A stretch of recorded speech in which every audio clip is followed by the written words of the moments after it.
Local jurisdictions that claim sanctuary city status are absolutely unacceptable. Look who's in your community. Virginia is not a sanctuary state. We are working to get the bad guys out of here. And if you are a local jurisdiction and not helping us and not cooperating with us, you are working against the safety of all of those men and women that call your jurisdiction home. The shorthand of that is you are Democrats. Everybody knows you're Democrats. That's all that matters. Working against the public interest, against public safety, against sanity, working for, like MS-13. You see the big MS-13 arrest in Virginia. One of the top gang leaders, the Al Capone of MS-13's East Coast operations, arrested in suburban Washington, D.C. last night. And the Attorney General of the United States, Pam Bondi, holding a press conference in Virginia, suburban Washington, D.C. early this morning, about the arrest of this high-ranking MS-13 capo. I think he's a capo. You know, we all know our Godfather and Godfather Part 2 terminology. Not Godfather Part 3, though, because that doesn't matter so much. But I will update you on that because the Democrats, they're on the side of MS-13. They prefer to have, they like gangs and gang members loose on the streets of New York. They don't want them deported and put into prisons in El Salvador where they might be more at home.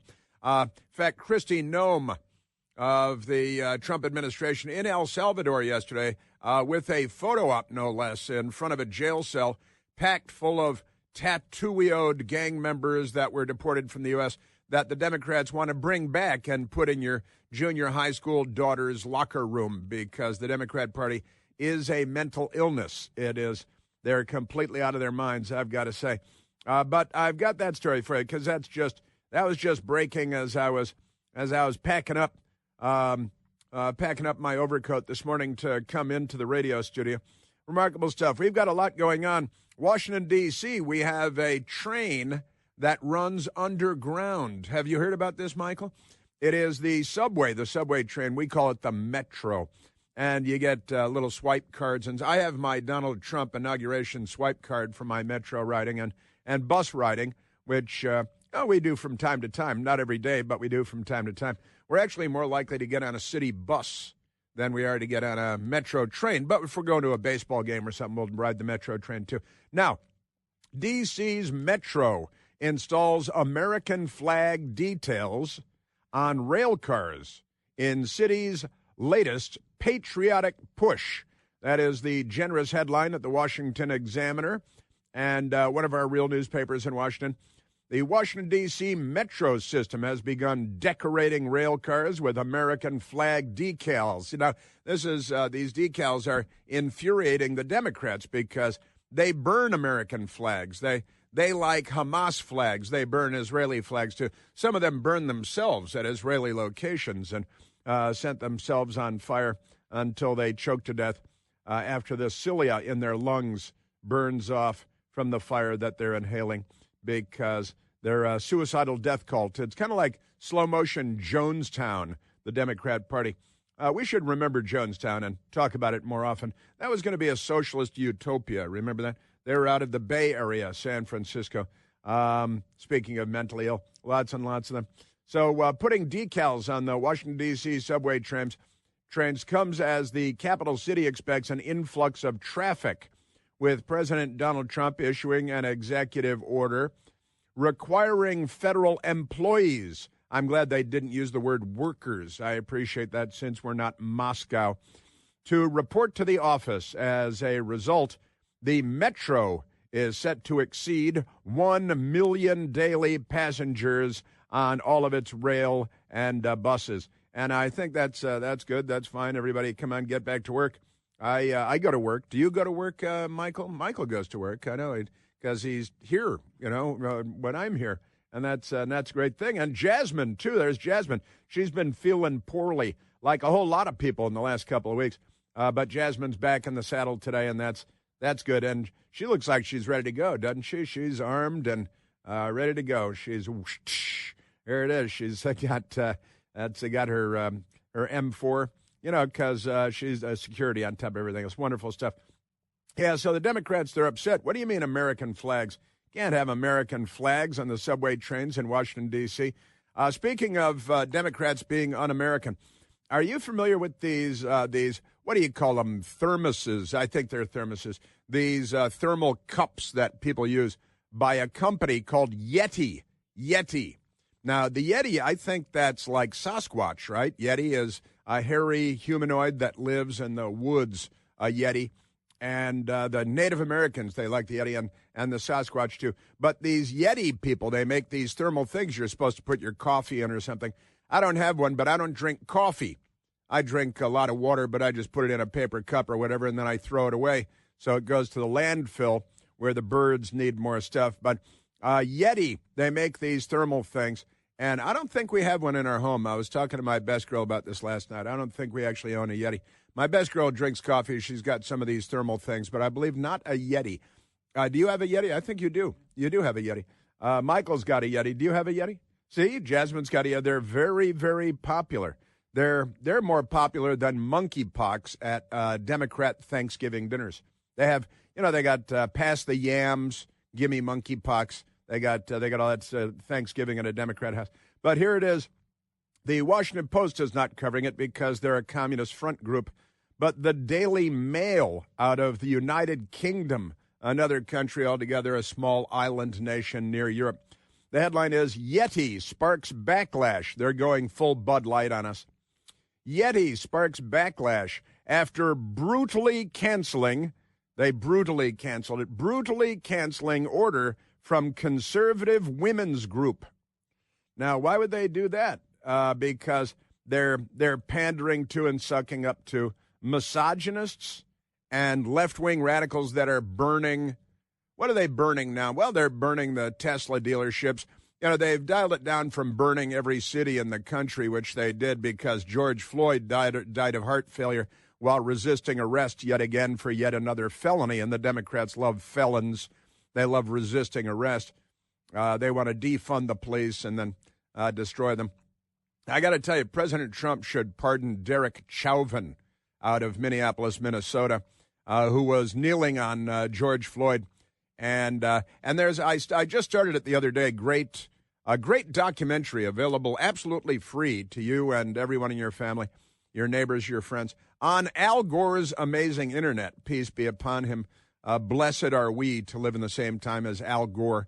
He, especially when he's had his chakra released, because after his chakra is released, that's pretty good. He's a chakra releasing guy from way back.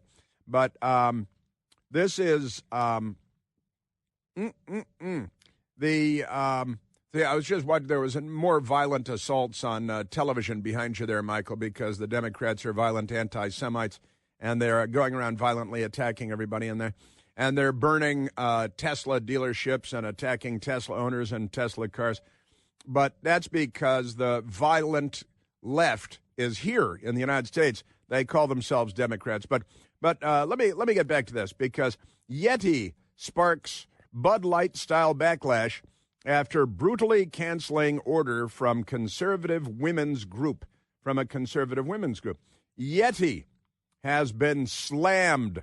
The media loves that word, slammed, with criticism after the company refused to fulfill an order placed by a conservative women's nonprofit group. They hate nonprofits unless they're left-wing, radical, pro-Hamas nonprofits and all the Democrat Party preferred stuff, violent criminal groups.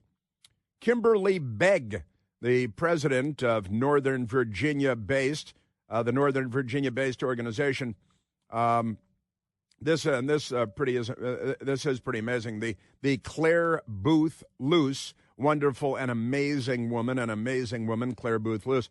The Claire Boothe Luce Center for Conservative Women has called out the political thermal cup brand after it suddenly canceled an order for, listen to this, $1,608 worth of custom-designed mugs. So maybe if it had been $1 million, they'd still fulfill it, because you know how these lefties are. Kimberly Begg, president of the Claire Booth Luce Center for Conservative Women, a great organization with a great women, and they do great work helping young women at critical points in their lives to become leaders in the United States of America.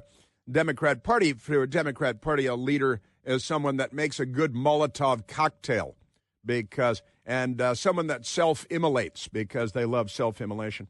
So Kimberly Begg, president of the Northern Virginia-based organization, was absolutely baffled when Yeti denied the request for seafoam green mugs with the center's logo on it.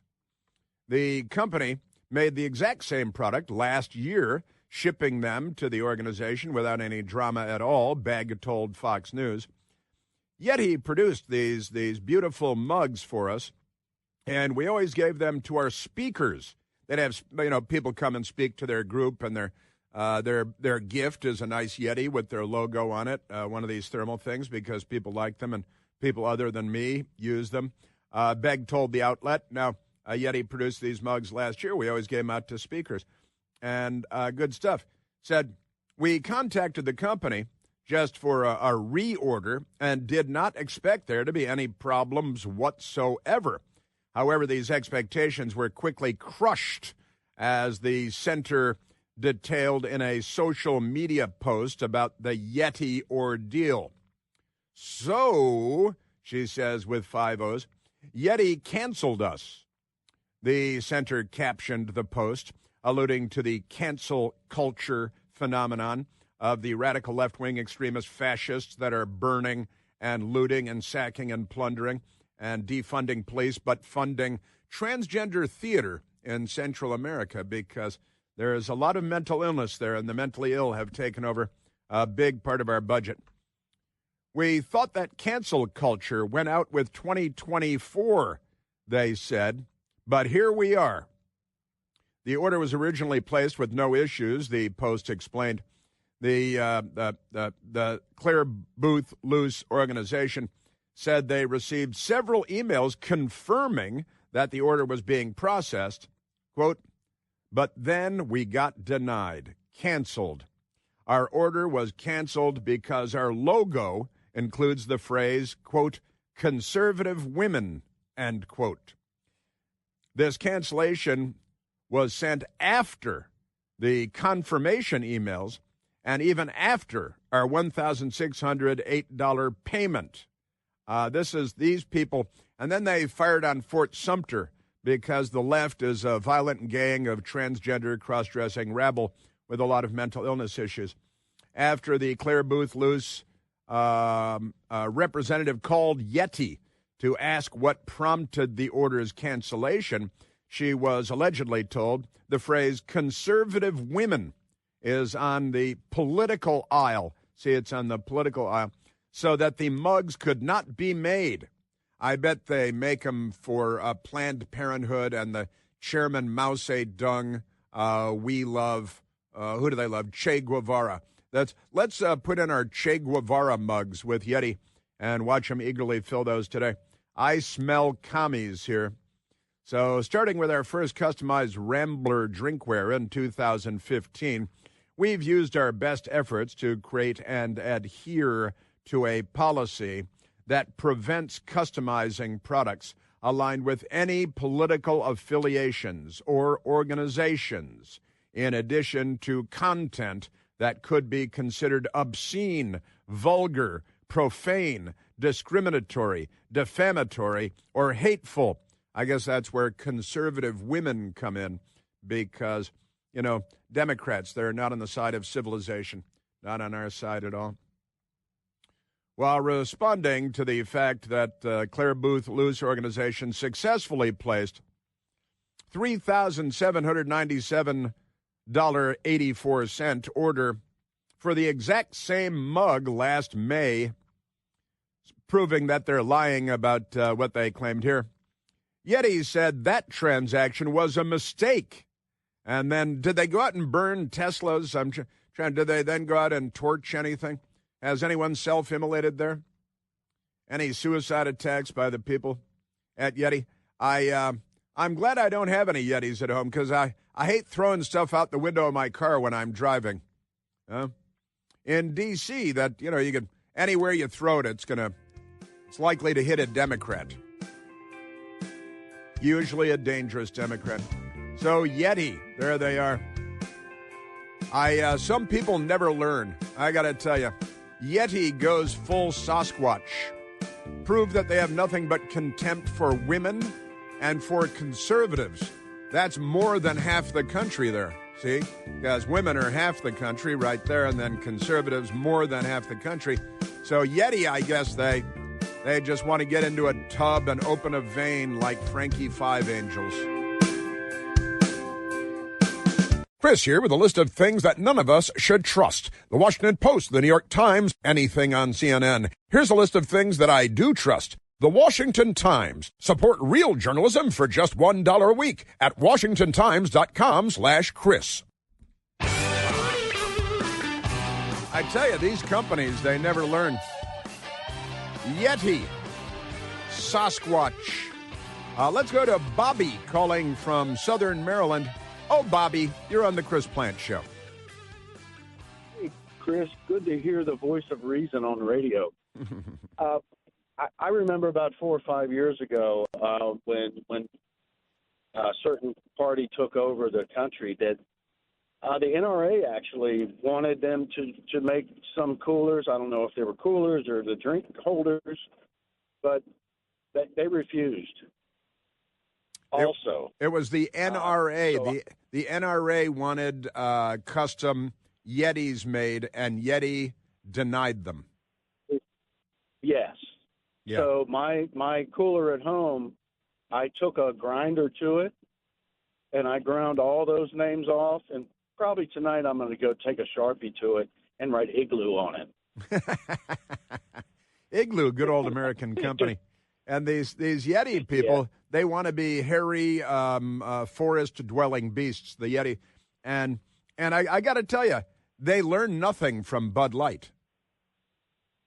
No, not at all. And now, if you've noticed over the last 4 or 5 years, I go fishing all the time, and I'm out, doing the outside stuff. And now there's all these other companies that the coolers look identically the same. They hold ice just as long. Yeah, the Yeti knockoffs. The pastel colors. They're real cute. Pink and turquoise blue and right, like we're all living in Key West. We're not all living in Key West, yeah. But it's pretty amazing. Some of us just want to live in America again. Right. Some of us that sums it up very well. That might be a T-shirt, Bobby. I got to tell you, some of us just want to live in America again. And these companies, they're like, well, we want to avoid getting political. And when they try to avoid getting political, they actually get more political immediately than they would be getting if they just made the product and mailed it.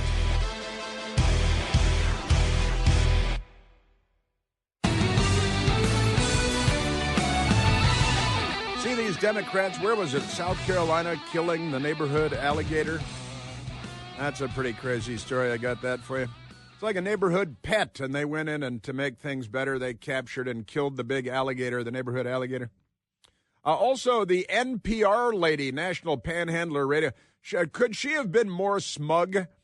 The smugness, it reminded me of the Ivy League university presidents who were the Jew-hating, armband-wearing fascists at Harvard and beyond, and they were up on Capitol Hill, and they couldn't have been more smug. You might have thought they couldn't have been more smug. But it turns out the president and CEO of NPR, Catherine Mahar, is that Mahar? It's spelled like Bill Maher, I think. And Catherine Maher, she was testifying under oath yesterday, and she was incredibly smug. And we didn't cover the, that whole Hunter Biden laptop story. No, that was not for us. That's not really what we do. We're not in that business. I've got that audio for you coming up because it's pretty crazy. And, the Democrats, they're all about the environment. They love the environment, don't they? When they're not destroying it. And they used to love electric cars. Now they're burning them. Remember why did they like electric cars? because they didn't put out any smoke. And they didn't until the Democrat Party started firebombing them from coast to coast. In fact, when is that? That's day after tomorrow. It's Saturday, I think, right? And that's crazy, a woman trash on fire Congresswoman. It's her birthday, and she's looking forward to her birthday. What does she want? She wants Elon Musk taken out and Senator Ted Cruz to have his head bashed in. Not that they're violent or anything. And they're orchestrating a nationwide, nay, worldwide attack on Elon Musk products and dealerships.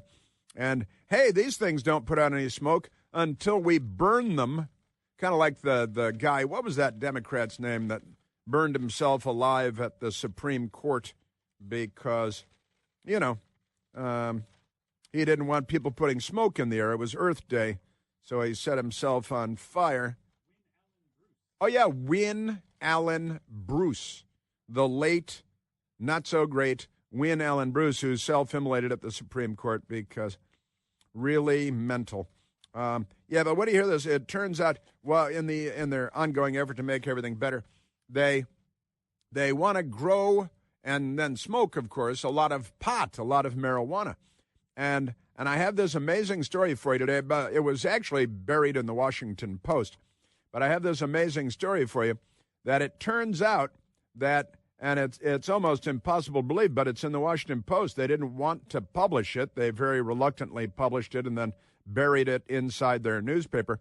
And they explained that growing pot indoors, which is now a major industry, uses 1% of all the electricity used in the United States of America. 1% of all our electric energy is used growing indoor pot. And then you ask them, well, how did that happen? And they're like, I don't know. I used to know, but I forgot. I can't remember. Pretty amazing people, these people. Also, a new study out looking at social media, 3,000% increase in Jew-hating hate online since the massacre of Israelis by Hamas, because the Democrat Party is pro-Hamas.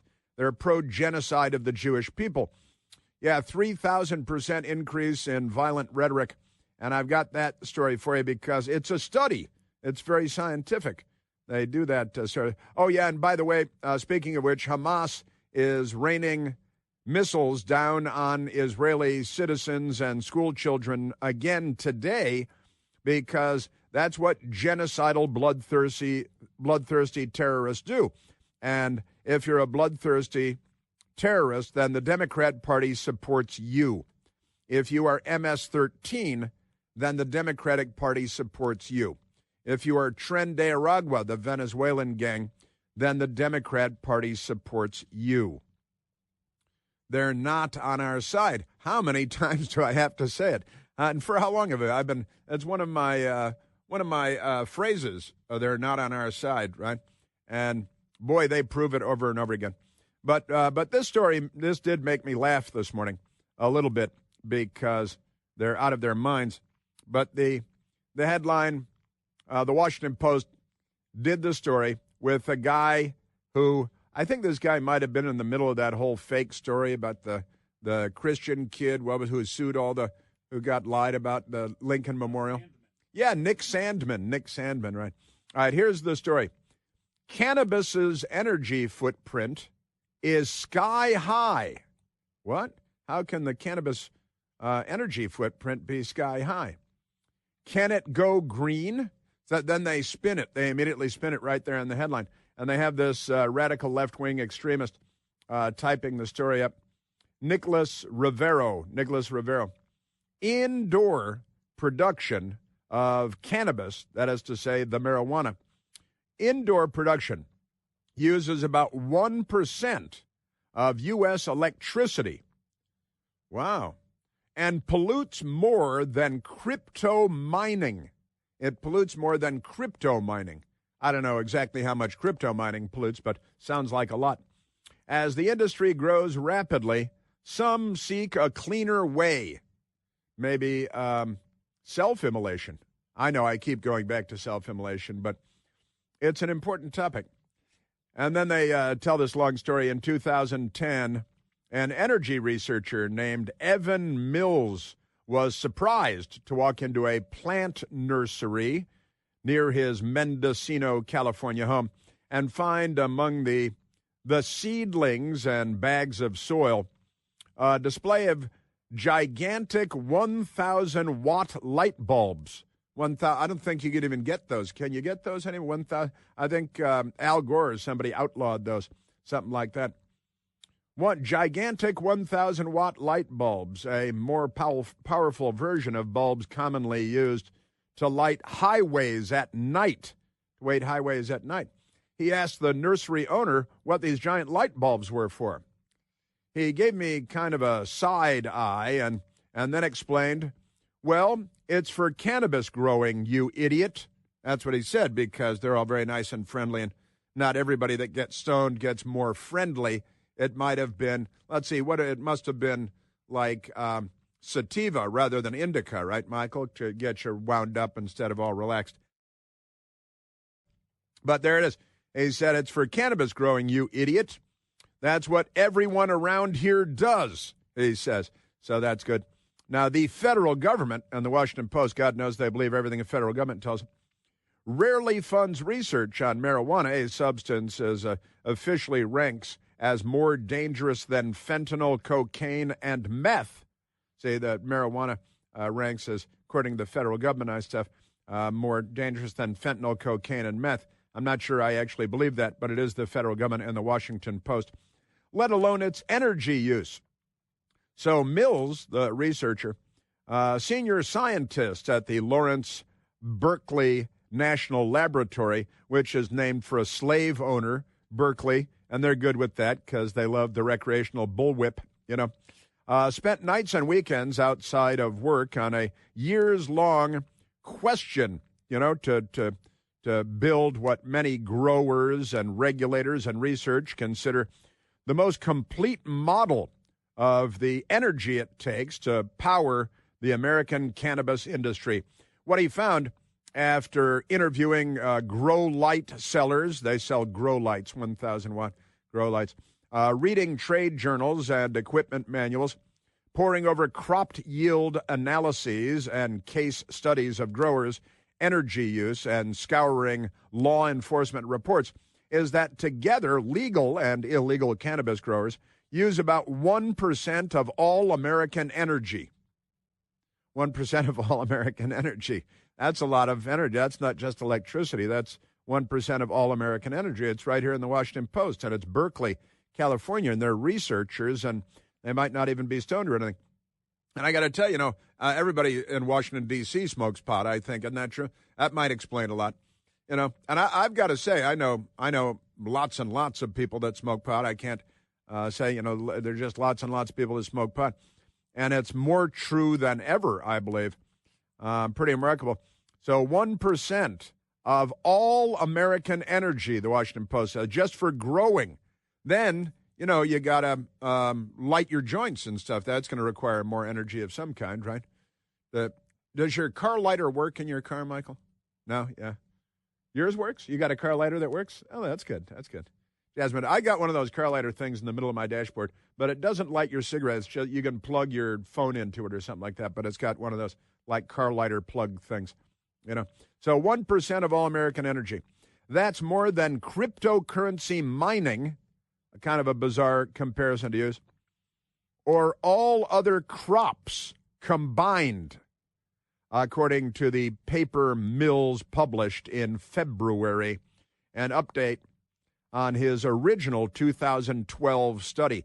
So, wait a minute. Growing pot in America, which is overwhelmingly for recreational use, and I guess there are some medical applications too.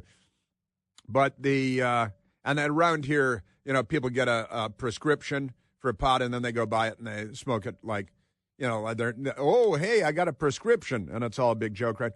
But and look, that's fine. That's actually fine with me. That's what you ought to do. That's fine with me. So that's more than cryptocurrency mining or all other crops combined. So growing pot in America uses more energy than do all other crops combined in the United States of America. Isn't that amazing? The industry's greenhouse pollution warms the planet about as much as 10 million cars do. For a daily user who buys cannabis, grows indoors, their pot's carbon footprint is nearly half of the carbon footprint of their entire home, the researchers found. Now, that's no problem because it's here in the Washington Post. And consumers don't know any of this, the researcher Mills said. They know that a car is labeled with how many miles per gallon it gets, or a refrigerator has an Energy Star label, but there's zero consumer information about cannabis. Well, thank God you're here, researcher Mills from Berkeley, California. Most of the industry's sky-high emissions comes from indoor farms. They're not really farms if they're indoors, are they? I don't think they are. Which grow 2/3 of U.S. cannabis under artificial lights, air conditioning. You got to have air conditioning because, the lights in them. And irrigation. There is an obvious solution here. Mills estimates the industry could cut 3/4 of its emissions by growing outdoors. Then you need all the real estate. You need the land, and then the rabbits get stoned and they run in front of cars and you run them over. And then you have rabbit fricassee. Got a scallopini, rabbit scallopini too. Isn't that amazing? Okay, that's a big story. So growing pot overwhelmingly indoors, but growing pot in America uses more energy than all other crops combined in the United States. That's kind of amazing, I've got to say.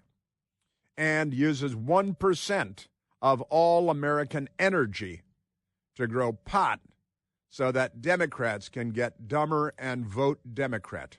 Amazing. All right, let's take a phone call, Michael. Let's go to Greg calling from Rockville, Maryland. Gregory, you're on the Chris Plante Show.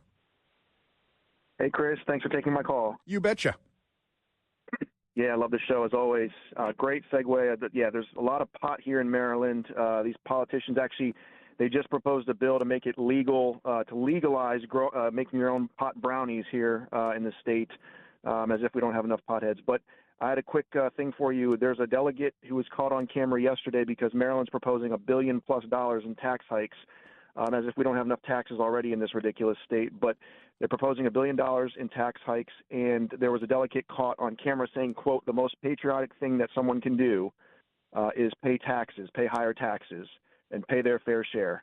He said it's more patriotic to do that than say the Pledge of Allegiance, or to, I presume, to go to war for your country and serve your country in battle and defending the nation. So this guy is a little dweeb from Germantown. He's a Democrat from Germantown, Maryland. He's also pretty anti-Semitic from things I've read. But I just wanted to flag that for you, and maybe you can pull up the clip. It's pretty amazing. He says the most patriotic thing someone can do is to pay taxes and pay their fair share. His name, he's a Democrat, member of the State House. His name is Gabe Acevedo, and Michael Piercy has it right here.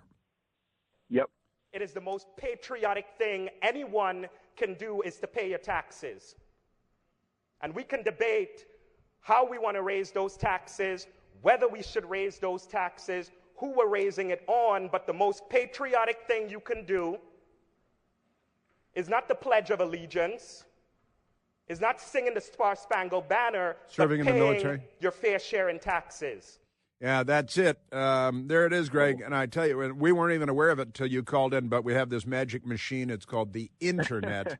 And thanks to Al Gore, peace be upon him, PBUH, because anytime I mention Al Gore, I got to do PBUH. And yes, sir. That's the most, serving in the Marine Corps, not a career as an Army, as a soldier, an Army officer. It's paying money to the Democrats so they can launder it and buy beach houses. Yeah, this little guy, he hasn't even paid his rent on time. I read there's a little article out there. You can see that he hasn't even paid it. He's been sued 3 times by his landlord in Germantown for rent that was due. So this guy is a complete fraud, and this is what we're dealing with in Maryland, and that's why people are leaving the state. And it's just sad, man. It's like I'm trying to wake people up, and you're doing an awesome job day in, day out. It's like, what does it take to wake you up and just realize that you're being fleeced here? I just don't get it. But love the show. Always. Thanks, buddy. Thanks a lot. Yeah, every day is an IQ test, And I found this, too. Maryland lawmakers approved bills to let adults make their own marijuana brownies and concentrates at home, doubtless using more of our energy. They're environmentalists, They're environmentalists. They're not aware of the consequences of what they're doing because, the pot is so high quality now that it's hard to keep track of what you're doing yourself. I smell some weed. Someone is smoking. Someone is smoking. The mayor of New York at a press conference. It might have been the police chief getting stoned next to him.